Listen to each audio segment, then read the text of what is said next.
జీవము గల దేవుని మాటలు పరిచర్యను ప్రోత్సహించండి. మీ ప్రోత్సాహాన్ని మరిన్ని వీడియోస్ కొరకు మన ఛానల్ని సబ్స్క్రైబ్ చేయడం ద్వారా తెలియపరచండి. లైక్ చేసి షేర్ చేయండి. ఈ సువార్త పనిలో మీరును పాలుభాగస్తులు కండి. జీవంగాల దేవుడి మాటలు వింటున్న మీ అందరికీ వందనాలండి. జీవంగాల దేవుడి మాటలు ఈరోజు మీతోని నాతోని ఏం మాట్లాడుతున్నారో ఇందామా మరి. ప్రియా దేవుడి సంఘస్థులారా, ఈరోజు వాక్యాంశము క్షమించండి.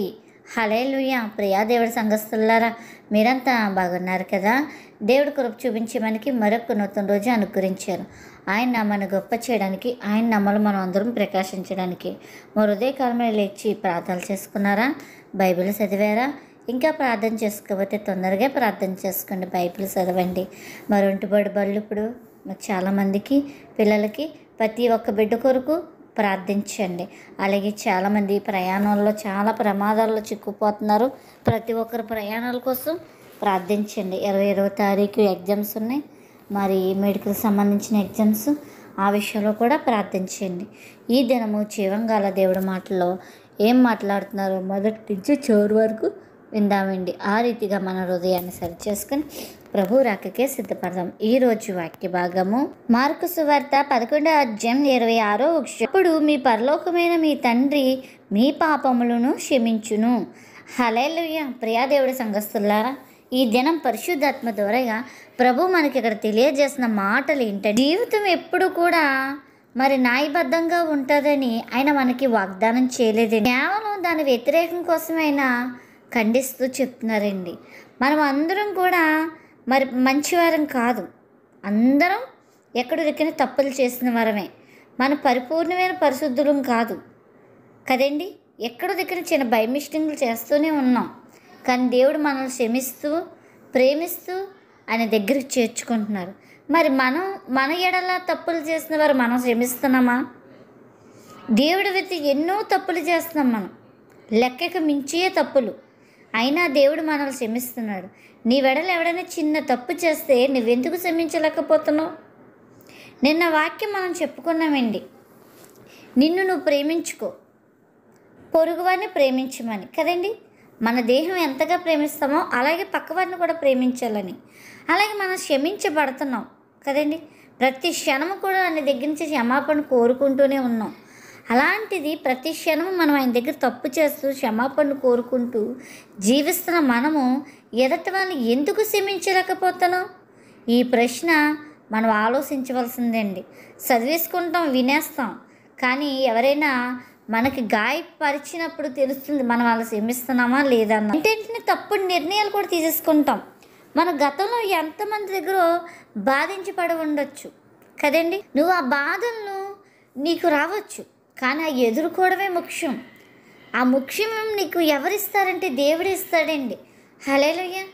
దాన్ని ఎదిరించడం అపవాది కలగజేస్తాడు, నువ్వు దాన్ని తట్టుకొని సాగిపోవడం దేవుడు కలగజేస్తాడండి. హల్లెలూయా. కాబట్టి వ్యతిరేకాలు నీ ఎదుట ఎలాంటివి వచ్చినా దేవుడికి అప్పచెప్పు. భక్తులను చూడండి, భక్తుల కంటే మనకి వ్యతిరేకం వచ్చిందా? పోతీఫరు ఇంట్లో నిందపడ్డాడు యోసేపు, నిందపడ్డాడు కానీ తిరిగి వాదించలేదు. మౌనంగా ఆ నిందని స్వీకరించాడు. దేవుడి చిత్తానికి అప్పచెప్పేశాడండి. నా తండ్రి ఎదుట నేను ఎందుకు ఈ తప్పు చేస్తాను? ఈ గదులు ఎవరు ఉండకపోవచ్చు, కానీ నా దేవుడు ఎదుట నేను ఈ తప్పు చేయను అన్నాడండి.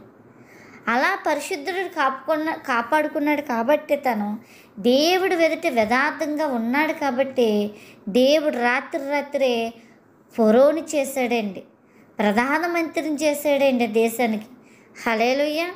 అంతేకాదండి, దావీదు గారు కూడా మరి దేవుడి నందు భయభక్తులు కలిగి ఉన్నాడు. ఎన్నో నిందలు, అవమానాలు, అన్నలు తునీకరించాడు, తండ్రి తునీకరించారు. గొలియాతుని చంపినందుకు జనాలందరూ పొగుడిన తీసుకోలేదు. ఆ పైని దేవుడికి అప్పచెప్పాడు. కానీ ఆ జనాలు పొగిడేటప్పుడు అసూయలు పడేవాడిని కూడా దేవుడికి అప్పచెప్పాడండి. ఆయన చంపడానికి వచ్చినా సరే దేవుడికి అప్పచెప్పుకొని సాగిపోయాడు. దావీదు గారి జీవితంలో తను దూషించిన వారు దూషించారని ఎక్కడైనా ఉందా లేఖనాల్లో? లేదండి. యోసేపు జీవితంలో ఉందా? లేదు. భక్తుల జీవితంలో వీళ్ళిద్దరే కాదు, అందరినీ చూసుకోండి. మోసేని చూడండి, మోసే ఇల్లంతటి నమ్మకస్తుడే. సొంత అక్క, సొంత అన్నయ్యే అతన్ని ఏలనగా మాట్లాడారు, కానీ దేవుడికి నచ్చలేదు. దేవుడు వెంటనే ప్రత్యక్షమయ్యి సొరమదొరగా వాళ్ళతో మాట్లాడి కుష్టివేద పొందుకున్నారండి వాళ్ళు. దేవుడికి ఇష్టమైన బిడ్డల్ని మాట్లాడితే దేవుడు ఒప్పుకోడండి. దేవుడు శిక్షించగలడు, క్షమించగలడు, అది ఆ దేవుడికే.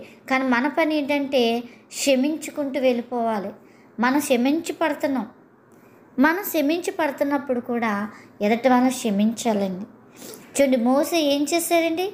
నా అక్కని నాన్నని క్షమించు, వారు తెలియక మాట్లాడని ప్రార్థించుకున్నాడని దేవుడి దగ్గర. వెంటనే ఆ ప్రార్థన అంగీకరించి వారిని మించి ఆ శిక్ష తొలగించడం జరిగిందండి. హల్లెలూయా. ప్రతి విషయం కూడా భక్తులందరూ కూడా దేవుడికే మొరపెట్టుకున్న, దేవుడికే చెప్పుకున్నారండి. ఒకానొక దినంను పేతురు గారిని సెలసార్లు పాడేశారు. సెలసార్లు పాడేస్తే ఏ లాయర్లు జడ్జిల దగ్గరికి ఎవరు ఎక్కడికి వెళ్ళలేదండి విడిపించమని. సంఘం అంతా కూడా దేవుడి సన్నిధికి వెళ్ళిపోయి మోకరించి ప్రార్థిస్తూ ఉన్నారంట. దేవదూతలకు దేవుడు పని చెప్పి మరి సెరసాలలోంచి పేతురు గారిని విడిపించడం జరిగిందండి. మన ప్రతి విషయం కూడా తిరుగుబడి చేయడం సింపులే, కానీ దానివల్ల మనం ఏమి పొందుకోలేం, నవ్వులు పాలం తప్ప. మనం మోకరించి ప్రార్థించినప్పుడే కార్యాలు చూస్తామండి. హల్లెలూయా. మన పరలోకమున్న తండ్రి మనల్ని క్షమిస్తారని చెప్తున్నారు ఇక్కడ.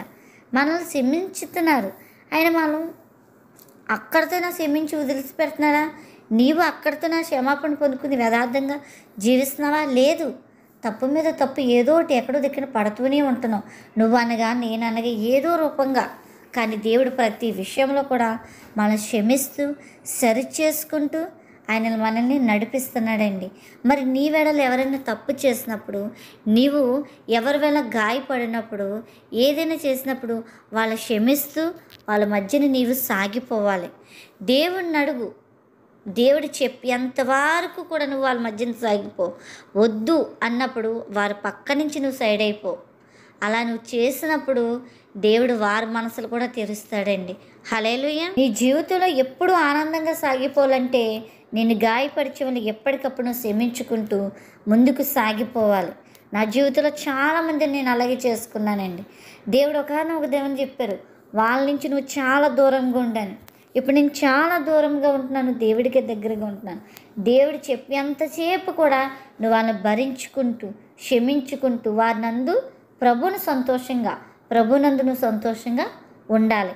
అలాగ ఉండినప్పుడే దేవుడు నిన్ను క్షమించి ఇంకాను ఆయన చిత్తమైన కార్యాలు నీ వెడల బయలుపరుస్తూ ఉంటాడు. అవును, ఈ దినము దేవుడు నీతో చెప్తున్న మాట, క్షమాపణ అన్నది నీవెన్నుకున్న విషయం. అది నిన్ను ఎత్తి ఎవరు బాధ పెట్టారనేది కాదు, ఎలాంటి నీకు ఇబ్బందులు వచ్చినాయని కాదు, నువ్వు క్షమాపణ గుణం కలిగి ఉండాలి. అదే దినము చెప్తున్నాడు. క్షమాపణ అన్న అర్థము నీ బాధలు నీ సమస్యలు ఆయనకు అప్పచెప్పి నువ్వు ఊరకనే ఉండి ఆయన చేసే కార్యాలు నువ్వు చూడాలి. ఎప్పుడైతే మనం క్షమించాలని గుణం ఎంచుకుంటామో అప్పుడే ఆ క్షణమే ఆయన క్షమాపణ మనం కూడా పొందుకుంటామండి. హల్లెలూయా. ఈ దినమే ఇన్ని రోజుల నుంచి నువ్వు ఎలాగున్నావో అవన్నిటిని విడిచిపెట్టుకో. ఈ దినమే క్షమాపణ గుణం కలిగి ఉండాలని ఎన్నుకో.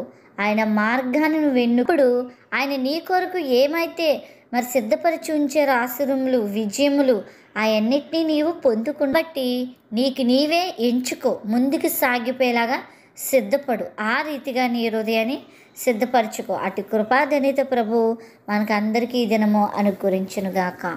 ఆమేన్.